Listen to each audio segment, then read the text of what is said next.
Sean bienvenidas y bienvenidos al 18º Festival Internacional de Cine de Morelia. En esta ocasión nos encontramos reunidos con realizadores que integran una de las secciones más queridas y con mayor tradición dentro del festival, que es la sección de cortometraje michoacano. En esta ocasión la integran 10 excelentes cortometrajes de realizadores y realizadoras originarios y o residentes en el estado de Michoacán. Y los cortometrajes son Toda la fe en mí, de Andrés Alonso, Aire de lluvia, de Javier Rodríguez, Viviendo aquí, de Emilio Braojos, Voces en la línea, de Jessica Herreman, El mago que no existe, de Andy Esquivel, Naufragio, de David Huitrón, No abandonan el mar nunca, de César Flores, Ramón y las estrellas, de Jennifer Aguilar, Las nubes bajo el volcán, de Adán Ruiz, y Lo que nos queda, de Yudiel Landa.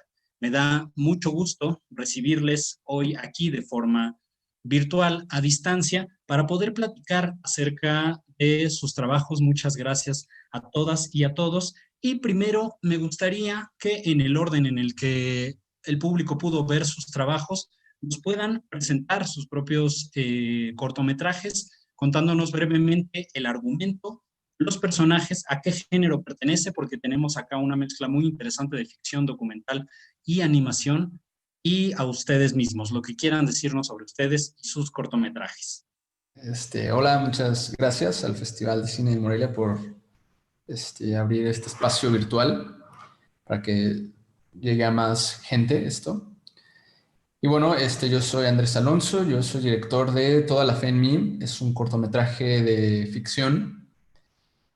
Trata sobre un seminarista llamado Tomás que ha tenido estas dudas sobre su fe y sobre su vocación hacia Dios.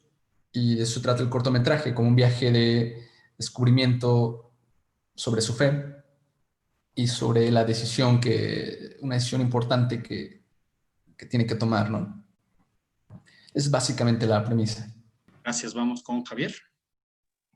Sí, pues muchas gracias al festival también igualmente. Me da mucho gusto también conocer a todos los paisanos que están haciendo cine. Para mí es, yo creo, una de las cosas que más me emocionaba de esta vez.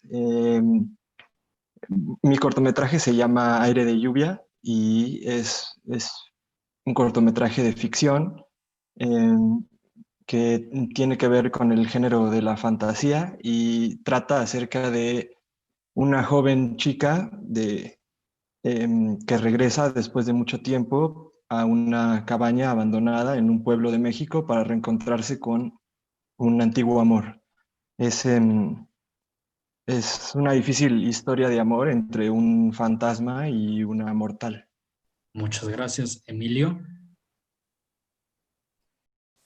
Bueno, pues yo soy Emilio Braojos, mi corto se llama Viviendo aquí, también es un corto de ficción. Es sobre pues como sobre la vida de un joven, un día en la vida de un joven estudiante de artes que va a una fiesta, conoce a una chica y un poco cómo se relaciona nuestro tratar de vivir naturalmente como jóvenes en un país tan violento como México, ¿no? Muchas gracias, Jessica. Voces en la línea es una mirada a la situación de migración que se vive en el muro, en el bordo, como le llaman en Tijuana.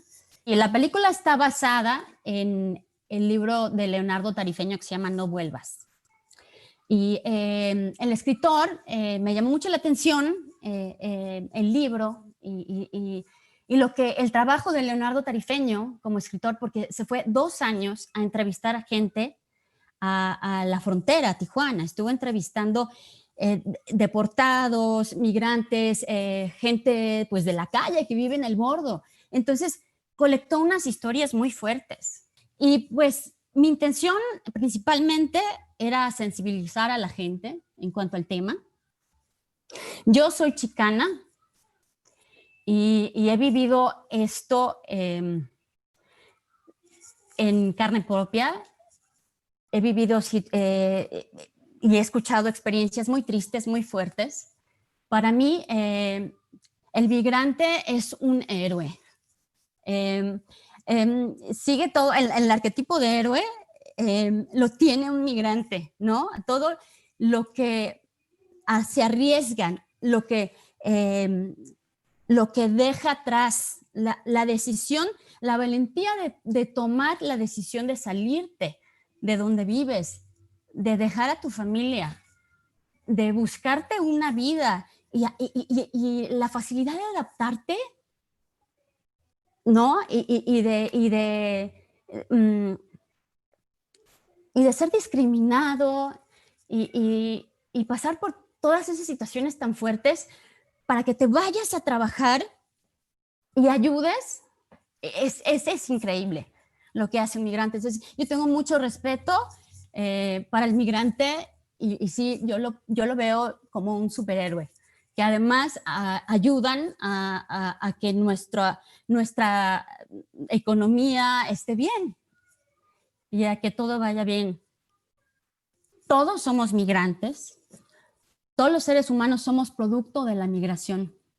Nuestra ascendencia es migrante y la gente sigue y seguirá viajando y emigrando como necesidad de sobrevivencia, porque está en nuestra naturaleza.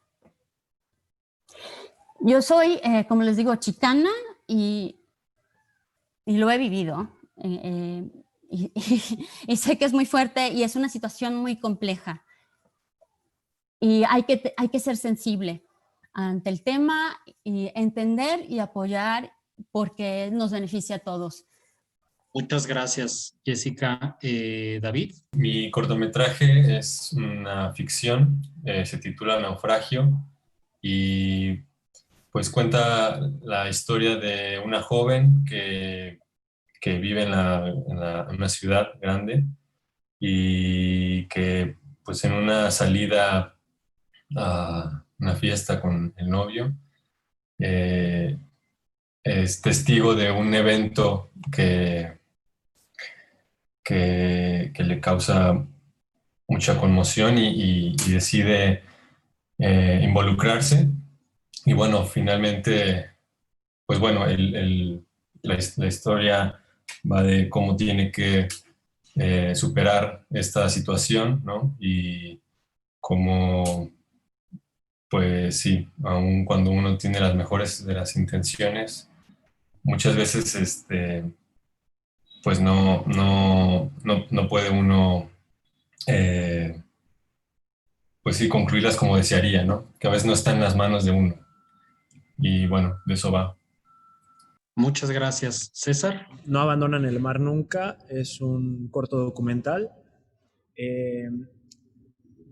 Nació originalmente, el material se grabó originalmente como parte de un trabajo para la revista México Desconocido, que era donde yo colaboraba, y se creó un pequeño extracto precisamente para uso de la revista.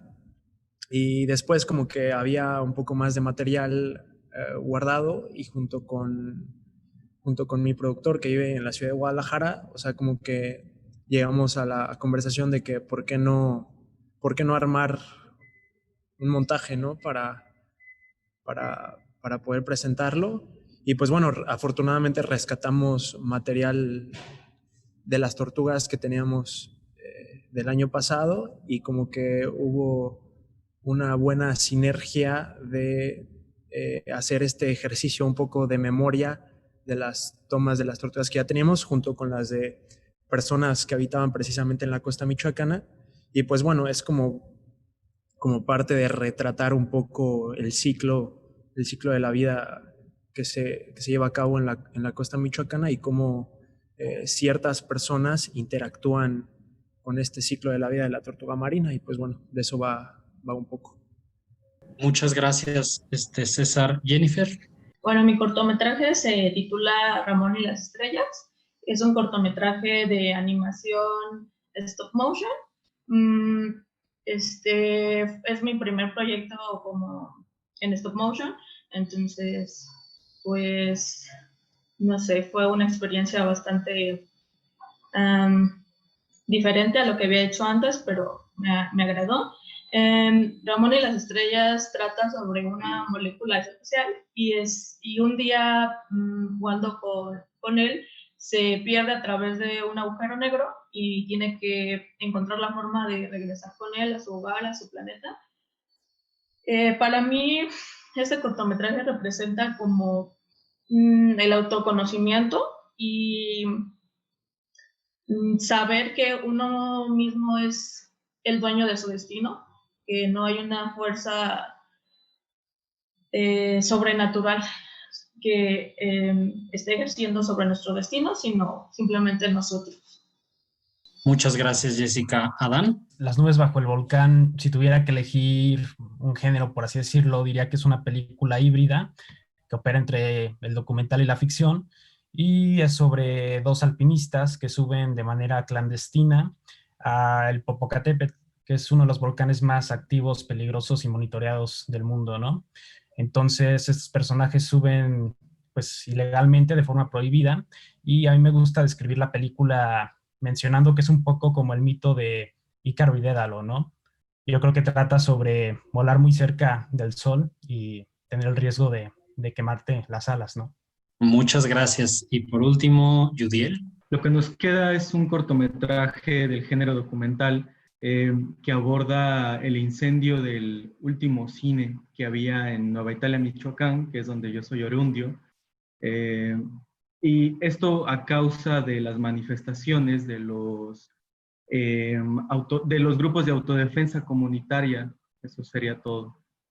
Volvamos ahora a hablar de sus trabajos en concreto y me gustaría que nos platicaran sobre el estilo visual, los aspectos fotográficos que ustedes eligieron para plasmar estas historias que son tremendamente diversos. Hay una gama enorme, amplia de decisiones fotográficas, de decisiones de estilo. Partiendo ustedes de estas ideas que nos acaban de contar, llegan a pensar técnica visualmente estos cortometrajes.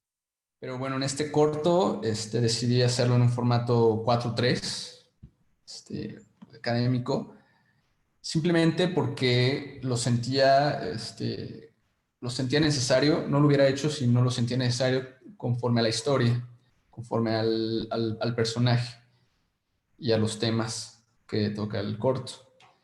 Por el otro lado, de la producción como tal, fue una producción bastante tranquila, 3 semanas. De hecho, ahí César Flores me estuvo ayudando en algunos días de rodaje.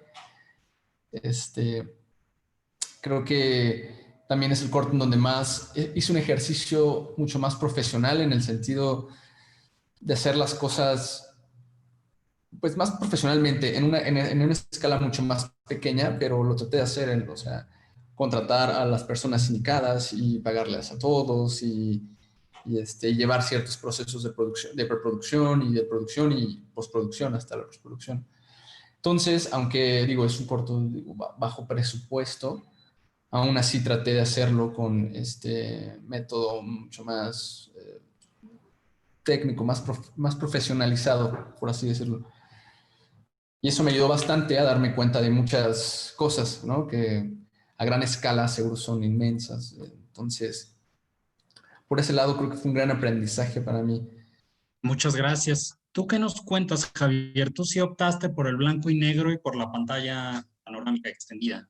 Sí, el corto está hecho en 1.35 y el hecho de que es la primera vez que escribo algo que ya tiene que ver con un elemento fantástico y con una narrativa que de alguna manera yo quería que la atmósfera y por la misma naturaleza del tema se convirtiera en algo muy misterioso, y creo que el elemento de blanco y negro ayuda a transportarte. Y por otro lado, el corto es en blanco y negro, pero también es a color, es una especie de híbrido en ese sentido. Una de las experiencias humanas que más nos llama la atención, en mi opinión, es el misterio, la fantasía y las perversiones, todo lo que es intangible, pero que sabemos que es real, ¿no? O sea, las emociones, qué es la amistad, qué es la frustración, qué es la ansiedad, qué es el enojo o la alegría, cosas que todos sabemos que existen, pero que en realidad no tienen ningún tipo de forma tangible. creo que eso es lo que en realidad como humanos más nos interesa y creo que es lo más misterioso que hay. Y a mí me gustaría, yo creo, regresar esa parte muy misteriosa al cine, como navegar entre la narrativa convencional y la ambigüedad de repente. Emilio, tú optaste por interiores y exteriores, cámara al hombro, cámara movible, tiene más calle tu trabajo que hiciste sobreexpuesto. ¿Cómo llegaste a esta estética? Creo que algo que nos interesaba mucho explorar, tanto desde el diseño de producción como la fotografía, era como los colores de la vida diaria, como esta vida y esta emoción de la juventud, del convivir, de los cuates, de vivir con amigos y demás, que muchas veces el ambiente que tenemos nos es negado, ¿no? Que quisiéramos salir a la calle y ser dueños de ella y sin embargo salimos con miedo, ¿no? Entonces era un poco como contrastar esta cosa de la magia, de la emoción, de disfrutar la vida, de los colores que tiene, un poco contrastado como con la oscuridad, con el miedo, con las cosas que uno se encuentra así en el mundo exterior, ¿no? Ese fue un poco como lo que estábamos buscando en ese sentido, también tratando de que la cámara fuera más entre estática y cuidada en los momentos en los que los personajes están en un espacio que sienten más seguro, que sienten más íntimo, ¿no? Como con movimientos más suaves, de repente con cuadros fijos dentro de la casa, en la vida cotidiana del personaje, cambiando más como los encuadres por movimiento adentro del cuadro que por la cámara, que por movimiento de la cámara, y luego teniendo, digamos, como los momentos de más tensión, de más miedo, de más estrés, la cámara en mano y la cosa como de un movimiento más fuerte y más frenético, ¿no? Esa es un poco como la forma en la que nos aproximamos a cómo ver la película. Muchas gracias, Emilio. Jessica, tu corto, además de que tiene una identidad visual muy fuerte basada en tomas aéreas, en planos muy abiertos, nos acabas de contar que tuvo un proceso creativo muy interesante a distancia entre el fotógrafo, la grabación de las entrevistas en off y tu propio trabajo como realizadora. ¿Nos cuentas un poco más, por favor? Sí, la intención era de que se viera un panorama aéreo abierto. Yo quería representar la simpleza de esa línea, ¿no? La frontera, el muro, y contrastar la simpleza de la línea con lo complejo que es la situación de la migración. Optamos por usar una corrección de color también que contrastara, que se viera como falsa. Si te fijas, se ve como maquetoso. De repente no dudas si es en realidad una toma aérea o es una maqueta. Entonces logré ese efecto y me encantó porque entonces le doy otro nivel de significado, otra cualidad, otra capa a la historia. Y el diseño sonoro también lo hice y fue diseñado también para meterte en una atmósfera pues sórdida, porque estar ahí, una de las líneas es estar como en el limbo, es estar en medio de la nada, dice uno de los personajes. Entonces quise representar musicalmente eso, proyectar una atmósfera así de sórdida, de desconfianza y también de tristeza. Muchas gracias, Jessica. David, el tuyo está situado en la Ciudad de México. No es fácil retratar a la colonia Condesa como si fuera un lugar cinematográficamente nuevo. Lo hemos visto muchas veces, sin embargo, tú logras encontrar visualmente una nueva identidad para este espacio. ¿Nos cuentas un poco cómo fue el rodaje? Pues este cortometraje sí fue un completo reto. Yo hasta antes de este proyecto me he dedicado en realidad más al documental. Pues sin duda fue un gran aprendizaje, fue también un reto el hecho de que pues la mayor parte del cortometraje, la historia se lleva a cabo en la calle, como decías, y pues sí, fue un trabajo de buscar las locaciones, ¿no? que funcionaran como con pues lo que la historia demandaba. Y pues nada, fue un buen aprendizaje. Al final, pudimos levantarlo bien y pudimos terminarlo, pudimos hacer lo que habíamos planeado y bueno, pues ahí está el resultado y pues muy contentos con eso. Muchas gracias, David. César, para No abandonan el mar nunca, te enfrentaste a dos elementos que le darían nervios a cualquier fotógrafo, el mar abierto y los atardeceres en tu corto. ¿Cómo te enfrentaste visualmente a la idea de contar esta historia dura, muy íntima a través de metáforas? Siempre, al igual que David, mi acercamiento como realizador siempre ha sido más inclinado hacia el documental. Y pues bueno, afortunadamente ya había yo visitado la costa michoacana. Para ser un poco más específicos, las playas donde llegan a desovar las tortugas, pues una se llama La Llorona, otra se llama Ixtapilla, que es en el municipio de... Hay unas playas que están específicamente en el municipio de Coahuayana, en Michoacán, y otras en el municipio de Aquila también. Entonces, para mí sí fue como una facilidad que yo ya había podido visitar estas playas, conocía un poco los espacios y la dinámica tanto de las personas que se dedican al cuidado de las tortugas, a su protección, y más o menos, obviamente, de las fechas y los horarios principales en los que las tortugas llegan pues, a la costa. Sí era también una necesidad el esperar a que las tortugas llegaran principalmente durante la noche, que era como en el momento en el que están como más como misteriosas, como donde hay como esta simbiosis entre la noche, la luna, las personas que se dedican a la protección con estas lámparas. Sí era como muy evidente que era una necesidad visual hacer a la noche y a las tortugas pues partícipes de este momento principalmente, ¿no? Obviamente en combinación con los atardeceres en la playa, que sabemos que tienen esta belleza y que es muy difícil pues no encontrarte con esto en esas condiciones, ¿no? Jennifer, el stop motion no es para todos, el stop motion es para valientes, efectivamente. Ni siquiera todos los animadores se animarían con un proceso creativo como este y sin embargo tú decides debutar.